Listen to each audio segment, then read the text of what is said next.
Hello friends, today in this session we will discuss about the slug formation in boiler, which is a major boiler problem caused by the use of hot water.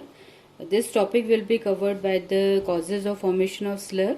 Second one, we will take the disadvantages or effects of slug in the boiler. And last one, we will discuss about the prevention methods or the treatment methods which are used for removal of slug from the boiler. करेंगे और हम सबको पता है कि boiler का जो main object है दैट इज स्टीम प्रोडक्शन। और जैसे जैसे बॉयलर में अगर हम कंटिन्यूसली हॉट वाटर को डालते जाएंगे तो स्टीम का प्रोडक्शन कार्य होता रहेगा और साथ में जो उसमें घुले हुए लवण हैं, कठोरता के कारण हो या दूसरी अशुद्धियां हो, सस्पेंडेड इम्प्योरिटीज हो, वो सब उनकी मात्रा कंसंट्रेशन बढ़ती जाएगी और वो धीरे धीरे वहाँ पे प्रेसिपिटेट होना स्टार्ट कर देंगे और प्रेसिपिटेट होकर बॉयलर की जो इनर बॉडी है, इनर पार्ट्स है, वहां जाके वो धीरे धीरे डिपॉजिट होने लगते हैं और एक लेयर का फॉर्मेशन कर देते हैं। अगर when the precipitate is soft, loosey and slimy, अगर प्रेसिपिटेट मुलायम हो, लूजली बॉन्डेड हो और चिपचिपा टाइप का होता है और जो लेयर बनती है उसको हम क्या कहते हैं, स्लग फॉर्मेशन कहते हैं, इसे स्लग कहते हैं। तो इसके बनने के क्या क्या कारण हैं, क्या क्या डिसएडवांटेजेस होती है, इसके द्वारा क्या क्या हानियां होती है और क्या प्रिवेंशन मेथड है और इसको कैसे रिमूव किया जा सकता है, उसके बारे में हम स्टडी करेंगे। तो first of all we will study about the causes of formation. और जब इस एक चीज इसमें क्लियर कर दें कि ये जो इसको आसानी से भी हटाया जा सकता है स्लग को और ये इतनी ज्यादा हार्मफुल नहीं होती in compare to the skin. तो इसको इजीली समय समय पर अगर आप हटाते रहते हैं तो ये ज्यादा इससे नुकसान नहीं होते हैं। First of all, we will study about the causes of formation.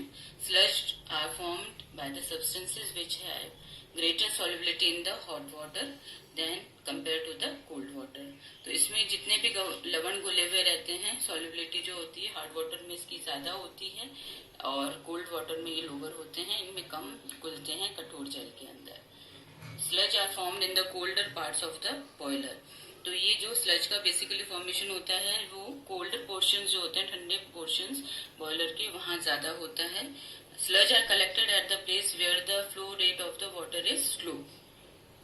तो ये बेसिकली स्लज का जो फॉर्मेशन होता है, एक तो वहां होता है जहाँ पे पानी का जो बहने की दर है वो वहां पे कम होती है, तो उस तरह के पार्ट में ये ज्यादा बनता है।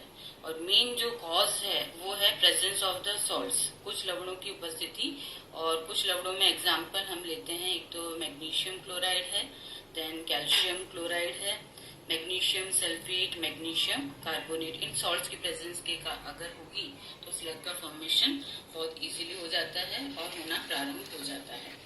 Now we will study about the disadvantages of the sludge, की इसकी क्या क्या हानियां होती है। और बेसिक जो डिसएडवांटेज है वो है वेस्टेज ऑफ हीट, या हम कह सकते हैं consumption of fuel.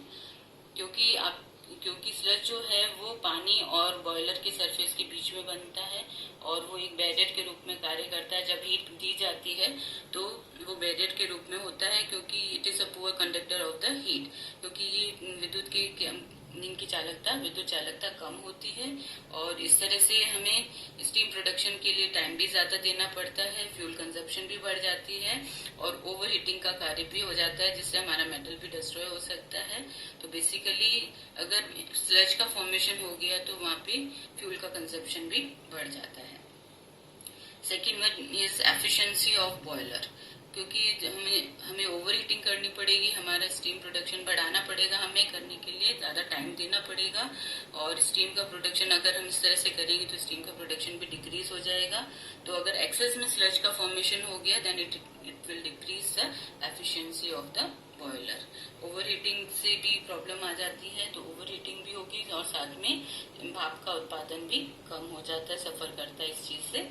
Next one is choking of the pipes. अगर स्लज का एक्सेसिव बन गया है तो ये पाइप जो होते हैं, पाइप के इनर वॉल पे जाके डिपॉजिट होता है और उनको चॉक कर देता है।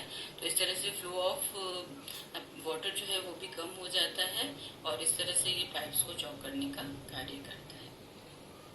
Now we will study about the prevention और removal method of the sludge, कि इससे किस तरह से बचा जा सकता है। पहला तो है कि अगर हम कठोर जल का पहले ट्रीटमेंट करके ही बॉयलर में भेजें तो वो ज्यादा बेनिफिशियल रहेगा, सॉफ्ट वाटर ही जाएगा, तो इस तरह के स्लग फॉर्मेशन का निर्माण होने का कोई कार्य नहीं होगा और नहीं होने से कोई भी प्रॉब्लम क्रिएट नहीं होगी।